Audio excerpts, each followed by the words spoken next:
Well, good morning. Thanks for waiting on me. Open your Bibles, if you would, to the book of Matthew, chapter 27. Just to get it out of the way, I did tear a muscle in my right calf muscle. I was coming out of a front door, and a grizzly bear charged from behind the bush. And I grabbed him, and I wrestled him to the ground, and you should see the bear. He's in bad shape. So what happened was, I was playing volleyball, I turned and stepped, and my muscle went pow. And I've gotten a lot of comforting encouragement and prognosis from many, and the consensus is apparently I'm getting old. That's what I've been hearing a lot. So thank you for that. So we've been talking about sticks, talked about David uses the term, thy rod and thy staff, they comfort me, one being sort of the shepherd's staff used for support, and the other being more a club.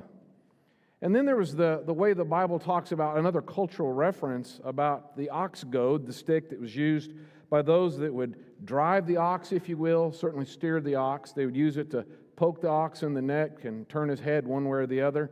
And that's where the Bible phrase stiff-necked comes from, translated often in more modern Bibles for folks that don't have the agricultural background, just simply stubborn. But it's a really enlightening expression when you understand its original context about how we can be easily led or we can be stubborn and difficult to lead or influence. Now, Jesus talks about another kind of stick. It's translated stick in some translations, and others, the word reed is used. He talks about John the Baptist in Matthew chapter 11. I think I said 27. We'll get there eventually. Matthew chapter 11 is where I'd like to start. And Jesus talks about John the Baptist, and he uses a kind of stick to describe him, or at least to ask a question about him. Now, a reed is a kind of, it's not really a stick, but it's more than a plant. Growing up in the South, we saw them as cattails. When I was fishing in the California San Joaquin Delta, they were tules. There's different kinds. Those that grow along the banks of the Nile River in Egypt are called rushes. But it's a kind of plant that is fibrous on the outside, and it's either hollow on the inside or it's got really soft, pithy sort of material. It's not structural at all on the inside. So bamboo or cane can be similar, but bamboo is a heavier wood, and so a reed or a rush is going to be more a simple plant. But what's interesting is it's pretty stiff. You can pull it out of the water. It's usually rooted in the mud, and you can use it as kind of a decent stick. It's amazingly strong for as light as it is because it's fibers on the outside and hollow in the middle. But if you ever bend it, or if you damage or bruise the fibers in any way on one side, that's it. It has no strength at all. It can't even hold itself up. It'll just sort of flop over, and you certainly couldn't use it for hardly anything. And so Jesus is talking about John the Baptist and how crowds are coming out to hear him preach. And he says in verse 7 of Matthew 11, as these men were going away, Jesus began to speak to the crowds about John. What did you go out in the wilderness to see? A reed shaken by the wind? So it's a fairly strong plant in a sense, for a plant, I guess, certainly not for a tree, but it moves a lot in the wind. It's quite flexible. And so he uses that as a common cultural expression of something it's not real sturdy. You certainly wouldn't use it as a pier for any sort of foundation or anything you needed it to hold up. He continues in verse 8, but what did you go out to see? A man dressed in soft clothing? Those who wear soft clothing are in a king's palace. And then he talks about how John is a prophet, and then he honors him because of John's service to the Lord in preparing the way of the Messiah. But what Jesus does in Matthew 11 is uses something that people see. Now, out here we don't have a lot of reeds. That requires water, although there's probably a good crop this summer. But if we were talking, we might talk, for example, about a tumbleweed or something that, it's here, but as soon as the wind comes up, it's gone, it's somewhere else. And so Jesus talks about it as something that's not very sturdy or very strong. Now turn over, if you would, to Matthew chapter 27. And this text was read for us beautifully as we considered the Lord's sacrifice and shared our meal with Him in the Lord's Supper. But when Jesus is hanging on the cross,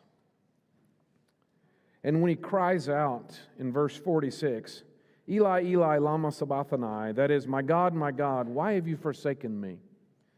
As the weight of all of man's sin falls upon His shoulders, as the shame and the evil of all of humanity crushes His heart, He cries out in agony to His Father.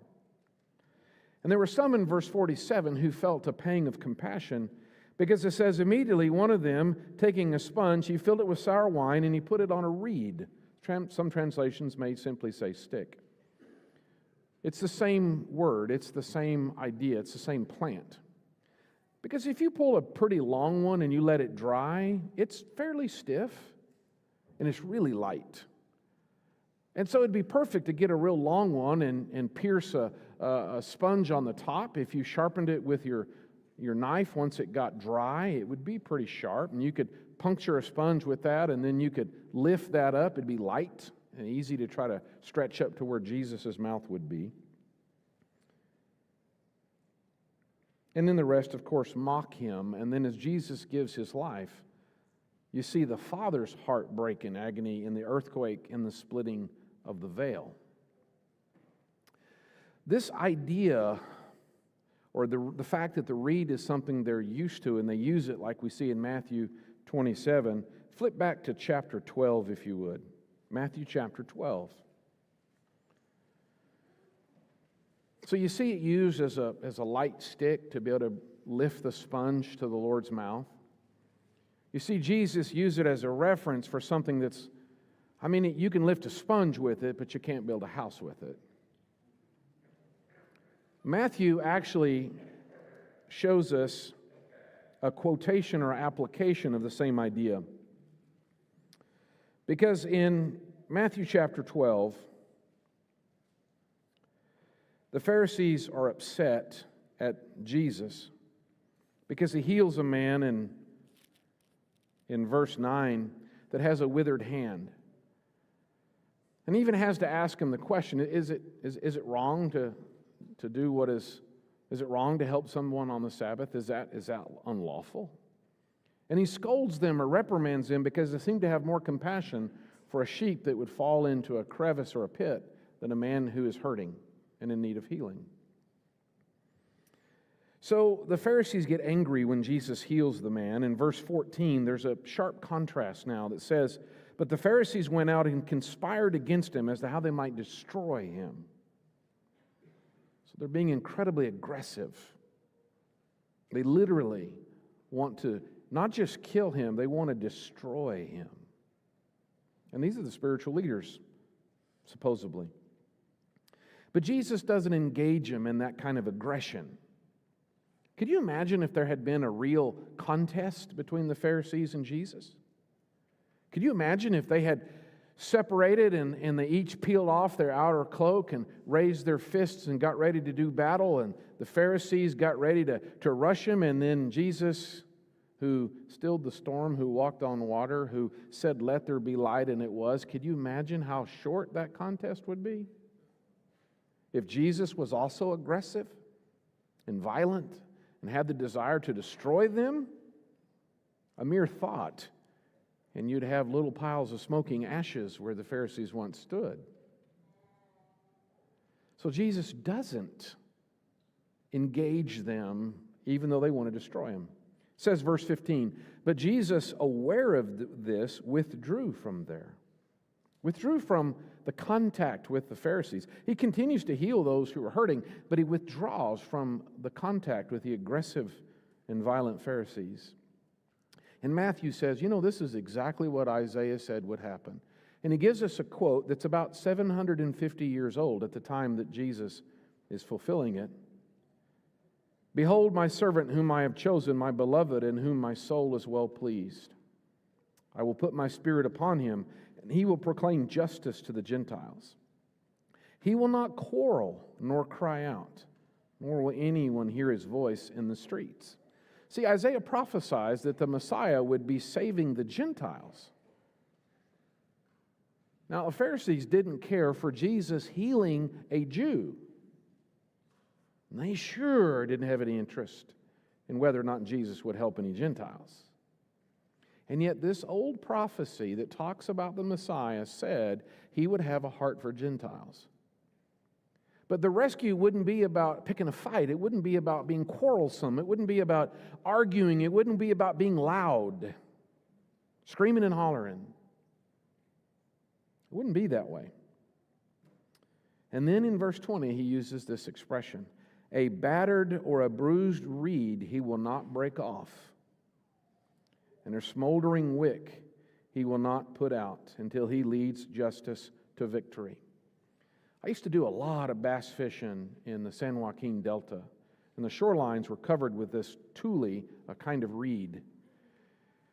And of course, if you're going to catch fish, you've got to fish where they are, and where they are is in all that structure, all those plants, which means every other cast, your hook could hang on one of those tules. And they're a tough, fibrous material. You're not pulling your hook out. So you'd have to work the boat over to where they were, and the best way to get it out was to reach below where your lure was and just snap the reed. And as soon as you kind of broke it, then you could just pull it in two and then take your time on the boat and get your hook out of the mess. It was amazing how if you didn't do that, you could pull and pull and pull and pull, and you couldn't break that plant. You'd have to pull it out from the mud or something like that. But if you could just kind of snap it over, it was easy to break right there, and then you could deal with it. So a bruised reed or a broken reed or one that's been bent over is all but gone. It's connected, but there's nothing left in terms of strength or power. So he uses two expressions. One is a smoldering wick. Wouldn't take much to put it out. And if you have a smoldering wick, all it's sitting there doing is smoking. You want it to burn cleanly so you can have light. If it's sitting there smoking, you just pinch it out and you get a new one. And if you've got a reed that's just broken over, you just pull it loose and throw it away. So Isaiah uses two different expressions about useless things. I mean, it wasn't like a reed was really great anyway, but once you bruise it, it's completely useless. But he will not discard even two of the most useless things you can think of, a bruised reed or a smoldering wick. Well, who is the most useless thing you can think of? Well, it's easy for the Jews. Gentiles. The most useless thing or a person you can imagine is Gentiles. But all the way back in Isaiah's day, God promised, oh no, he's going to have a heart. He's not going to pick a fight. He's not going to engage the Pharisees in the kind of aggression and violence that they're interested in. He's going to have a heart for those who are seen to be as the weakest and most useless. Those that would be considered a battered reed or a smoldering wick. For he will lead these to justice and to victory, and in his name the Gentiles will hope. In his name all people will hope. Because Jesus knows all of us. He sees those of us that masquerade as if we're strong and powerful and important. He sees those. But he also sees those who are bruised and those who are sputtering and smoldering and just about to go out, just about to give up. He sees those too. And he will lead all of us to victory. All right, let's turn back to Matthew 27.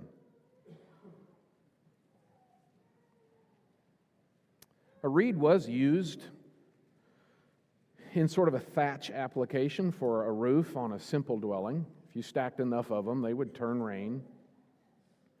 What's really interesting is the kind of reed along the Nile called papyrus was the first paper.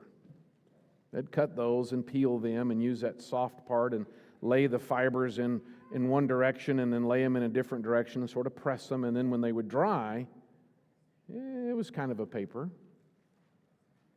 It's hard to imagine that what we use for paper are trees. That's impressive when you think about how or where it comes from.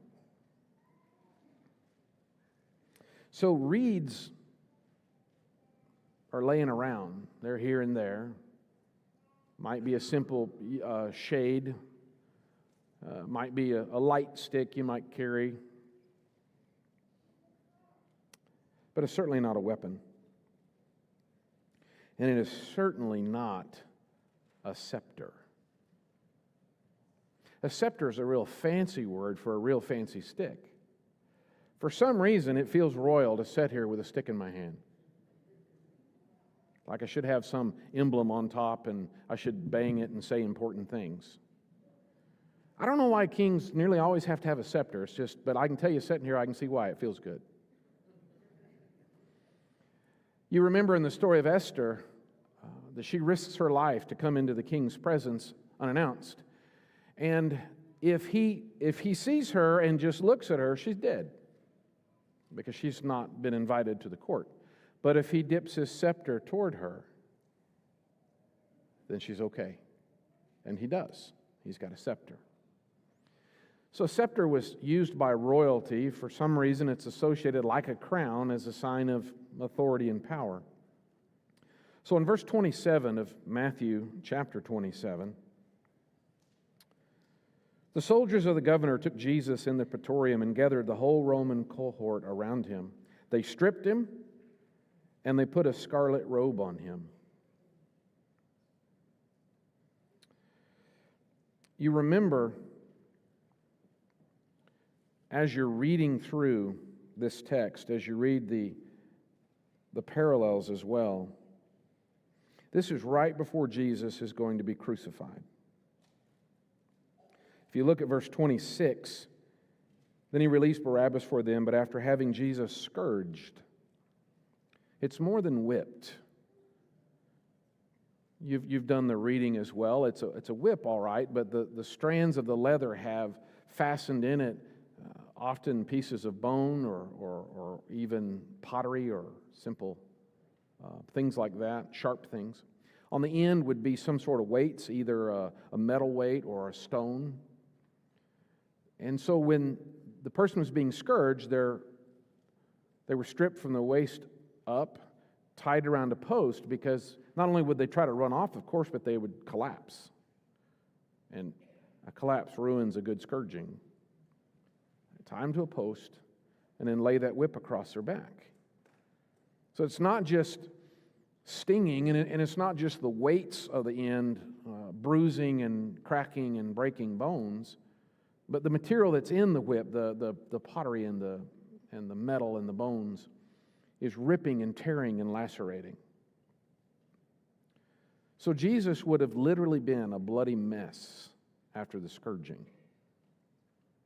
What's unusual is that people weren't scourged and crucified. It was one or the other. If you've ever wondered why when Jesus is carrying his cross and he stumbles and he can't go any further, how come he had to have help and the two criminals that were crucified with him didn't? Well, they weren't scourged.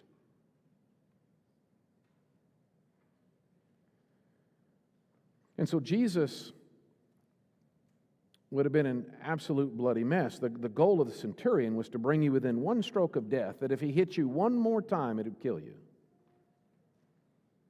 So that's how damaged, wounded, and hurt Jesus would have been.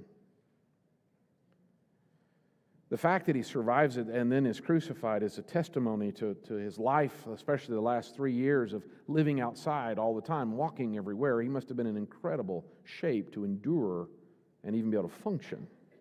People who were scourged were not treated medically, not by any professionals, and even if you tried, it's not like they had surgeons that could reattach muscle and tendon. So people who were scourged were crippled for life. We all probably know and love somebody who's had back surgery, and how low the percentage is when someone has back surgery that they're just perfect. Something about the back is just so complicated that it's just hard to fix. So Jesus would have been absolutely a bloody mess. So, in verse 28, when they put a scarlet robe on him, what do you imagine the robe does when it comes into contact with his back? There's been a lot of money and engineering put into Band-Aids so that you can put them on a wound and they help stop or cover the wound, but when it's time to take it off, what you don't want is for it to stick. Well, it's a scarlet robe, not a giant Band-Aid. It is stuck.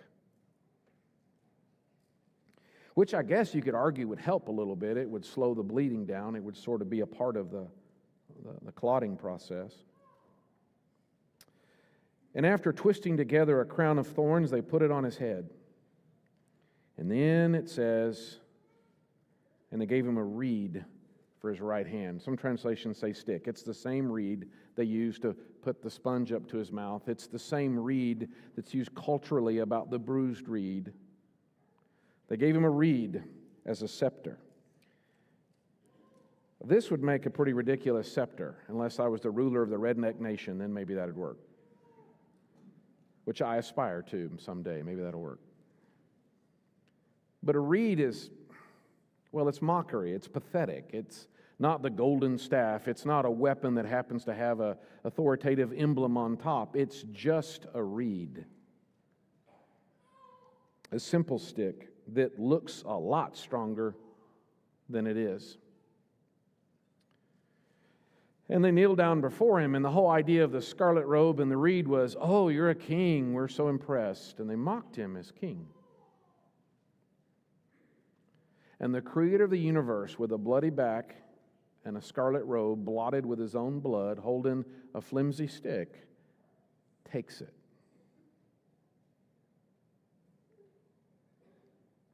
He doesn't have to even say it. He can just think it. He takes it. They spit on him, and then they take the reed away from him, and then they begin to beat him on the head with it. And if it's dried and it's not been bruised, it'd give you a pretty good whack. Canes are used in some Asian cultures as punishment, and you see that even in the book of Acts, where they're beaten with rods. It could have been a caning, and the idea was that it was light enough that it would sting and it would hurt, but it wouldn't actually break bones like a real heavy stick would or a limb. So oddly enough, a reed was used to beat people, to hurt people. And they do Jesus. They beat him over the head with it. It would have been sufficient to drive the thorns into his head. Not enough to knock him out. Because a stick like this, they could have knocked him in the head, knocked him out, or broken his skull. A reed wouldn't have done that. But it would have driven the crown of thorns all the way in. Perfect for such use. And after they had mocked him, they took the scarlet robe off of him and put his own garments back on him. You know, when they took the scarlet robe off, they probably carefully pre-soaked it, and softened it, and very gently and carefully removed it.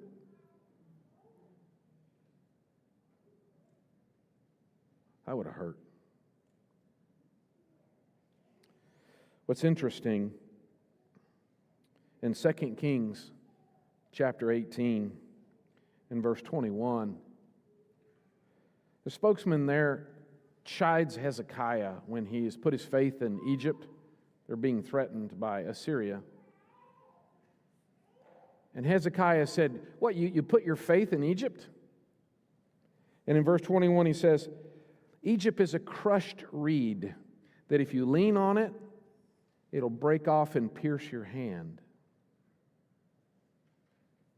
A light, dried reed would be kind of stiff, but if it had been bruised in any way, like I was mentioning earlier, just about the time you get your weight on it, it would collapse.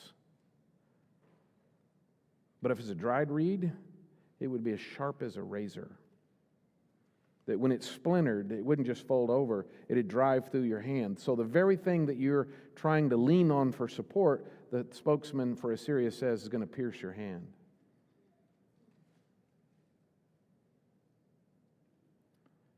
sort of like Jesus' hands were pierced for us.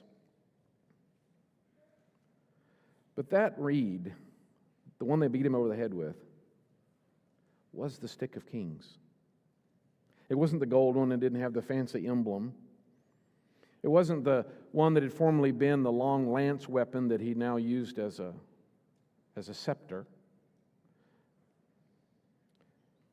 But it was a stick of kings.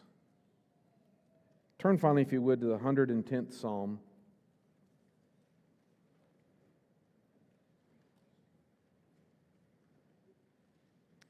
In this psalm about the Messiah, having no idea that they would give Jesus a reed and say, "Here's the king." David writes in the first verse of the 110th Psalm, "The Lord says to my Lord, sit at my right hand until I make your enemies a footstool for your feet. The Lord will stretch forth your strong scepter from Zion, saying, rule in the midst of your enemies." His strong scepter is the bruised reed. Because the way that Jesus rescues us is not by engaging the Pharisees and displaying his power against their aggression, against their violence. Instead, he allows himself to be scourged and mocked.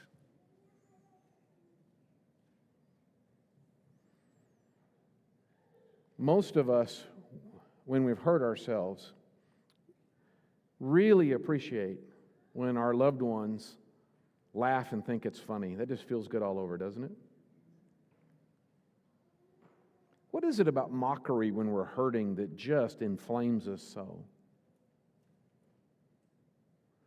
While Jesus is bleeding and hurting, they mock him. He struggles to Golgotha, has to have help carrying his cross. They nail him to the cross, and he hangs there between heaven and earth in absolute agony. And brokenheartedly, he cries out, my God, why have you forsaken me?" The skies darken and the earth shakes, and the Son of God yields up his spirit. What kind of king was that? Well, that was weak. There was no rescue. There was no defeat of his enemies. He just died. And then they put him in a tomb. And they wept in confusion and in pain. We thought he was a king, the Messiah. He'd come to bring the kingdom of heaven on earth. But in the gray light of the first day of the week, the stone was rolled away and the tomb was empty. What they thought was a bruised reed, they thought that smoldering wick had finally sputtered and gone out. Jesus rose from the tomb and led us to victory. What appears to be so flimsy and so useless is the stick of kings, his scepter, and the staff that rescues us. This morning, would you kneel before the King? Would you yield your heart to his, that he would rescue you? Whether you're sputtering and about to go out, or whether you're masquerading in the bravado of your own false strength, he's come to rescue us both, if we will accept him as King and surrender our hearts to him, and to participate in that same death, burial, and resurrection by being baptized into Christ. Would you come to the King as together we stand and sing?